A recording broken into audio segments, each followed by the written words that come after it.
Sel itu biasanya yang 2D ya, 2 dimensi. Nah, kalau yang ini yang 3D-nya. Jadi kamu lihat mikrotubulus tuh ada di situ. Ada 3 warna hijau. Nah, itu tuh mikrotubulus ya. Ada mikrotubulus, ada filamen intermediate, ada mikrofilamen. Ya, kalau struktur lengkapnya yang mikrotubulus yang warna hijau, mikrofilamen, filamen intermediate. Oke, paham sekarang posisinya? Ini kalau sel bentuknya 3 dimensi ya, berarti di belakang mitokondria itu ada tuh mikrotubulusnya ya, 3. Nah, paham? Sudah paham posisi mikrotubulus? Paham, Bu. Oke, bentar ya. Seorang peneliti menyuntikkan senyawa yang dapat menghambat mikrotubulus berkelompok sehingga tidak terbentuk 3 buah mikrotubulus itu ya. Hal tersebut mengakibatkan perbentukan organel tertentu di dalam sel akan terhambat. Namanya yang terhambat itu namanya sentriol ya, terhambat. Kenapa? Karena sentriol itu dibentuknya oleh mikrotubulus. Fungsinya untuk pembelahan sel, membentuk benang-benang spindle tadi. Kamu kan tahu tadi mitosis gambarnya.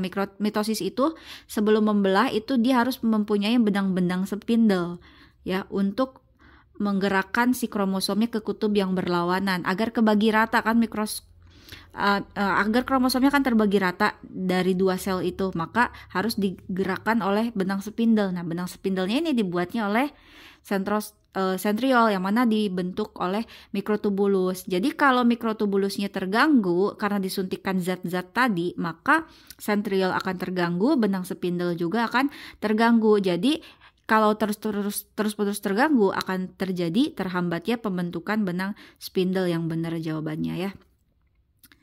Kita pahami jawabannya. Mikrotubulus adalah komponen utama sitoskeleton. Sitoskeleton itu rangka di sel ya. Dia tuh yang membuat sel itu ajeg atau ada bentuknya seperti itu ya. Kayak tadi lihat gambarnya 3 dimensi ya.